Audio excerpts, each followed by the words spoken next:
Assalamualaikum warahmatullahi wabarakatuh. Alhamdulillahirabbil alamin wa bihi nasta'inu alal anbiya'i wal mursalin wa ala sayyidina wa habibina wa syafi'ina wa maulana Muhammadin sallallahu alaihi wasallam. Amma ba'du.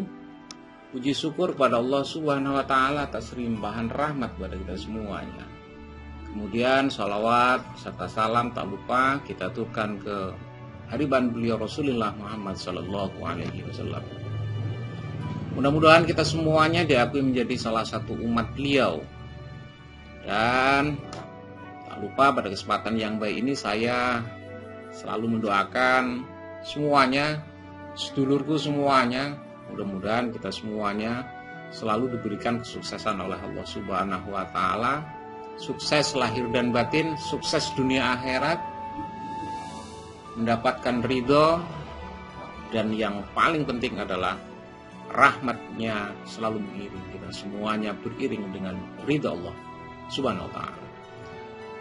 Baik, pada kesempatan kali ini kita akan coba untuk membahas tentang keutamaan berzikir ya. Berzikir dan duduk berzikir di dalam satu halakoh ataupun satu majelis, satu lingkaran, satu majelis ya, satu wadah, satu tempat bersama-sama dengan para ahli zikir. Kita juga harus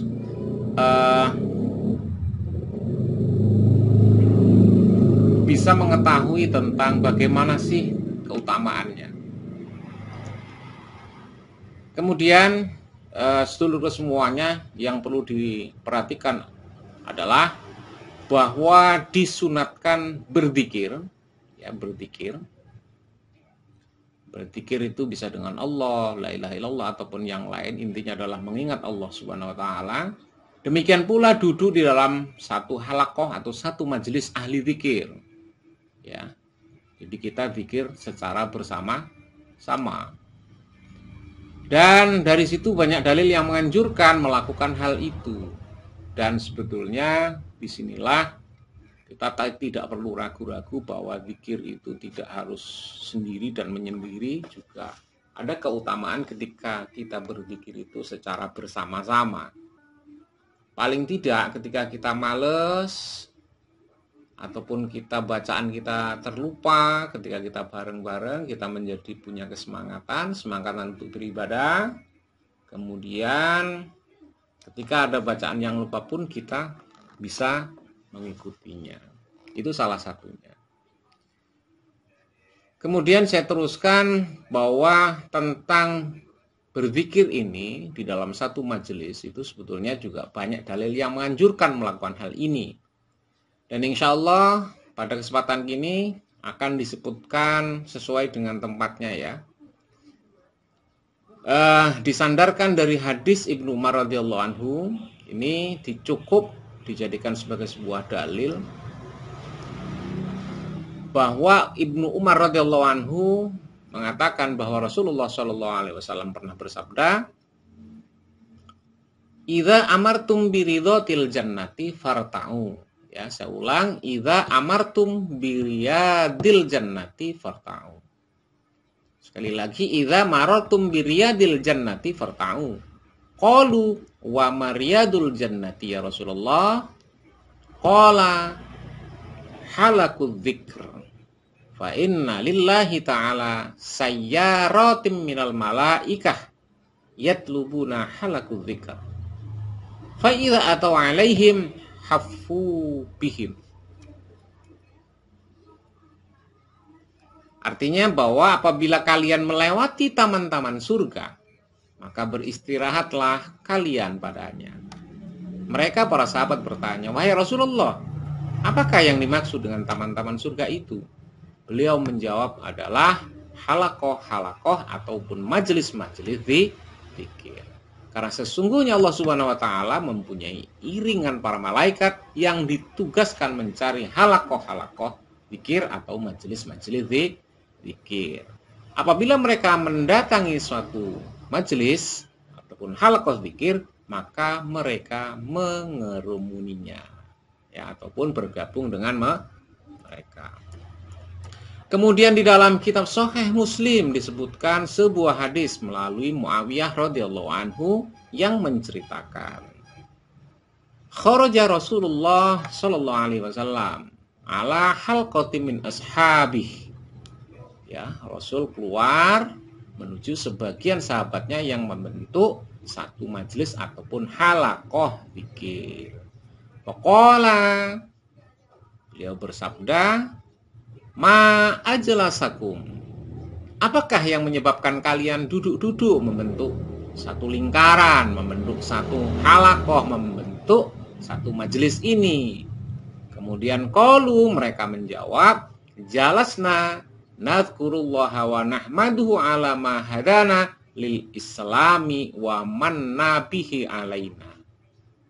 Kami duduk-duduk untuk berzikir kepada Allah dan memujinya atas karunia-Nya yang telah menunjukkan kami kepada Islam dan menganugerahkannya kepada kami. Itu jawaban dari sahabat. Kemudian qala, Nabi bersabda, Allahu salah, lillahi ma ajlasakum illa dzaka. Saya ulang, lillahi ma ajlasakum illa dzaka. Apakah hanya karena Allah kalian melakukan duduk-duduk ini?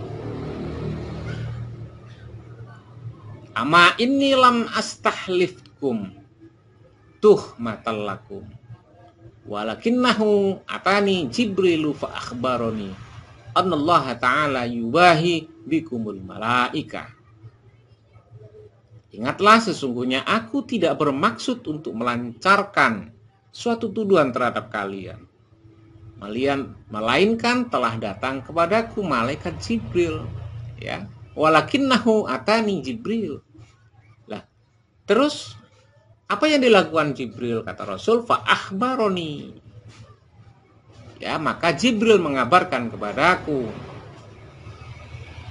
annallaha ta'ala yubahi bikumul malaika. Ia memberitahukan kepadaku bahwa Allah Subhanahu wa ta'ala membanggakan kalian di kalangan para malaikat. Jadi ini jelas ya, keutamaan berzikir bersama-sama ahlu zikir ataupun dalam satu majelis zikir. Kemudian di dalam kitab Sahih Muslim disebutkan pula bahwa ada satu hadis melalui Abu Sa'id Al-Khudri dan Abu Hurairah radhiyallahu anhu bahwa keduanya pernah menghadiri suatu pertemuan dengan Rasulullah Shallallahu Alaihi Wasallam. Lalu beliau bersabda, nah kita simak, layak udu kaumun, tiada sekali-kali suatu kaum yadhkurullaha ta'ala illa haffathumul malaikah.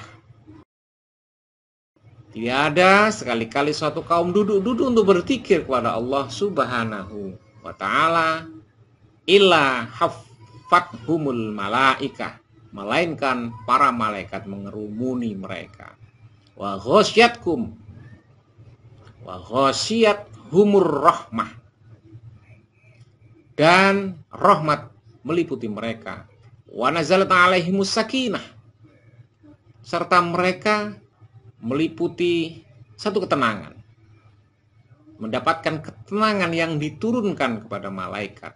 Wa dzakarahumullahu ta'ala. Saya ulang, wa dzakarahum, dan Allah menyebut-nyebut mereka. Fi man indahu, wa dzakarahum ta'ala fi man indahu, dan Allah menyebut-nyebut mereka di kalangan para malaikat yang dekat di sisinya. Nah, ini keutamaan zikir dalam satu majelis. Jadi penting sekali ya, penting sekali, dan kita tidak ragu-ragu untuk melakukan zikir secara bersama-sama ataupun berada pada majelis-majelis zikir. Kiranya itu yang saya sampaikan. Kita ketemu di lain kesempatan. Allahumma fiqil. Assalamualaikum warahmatullahi wabarakatuh.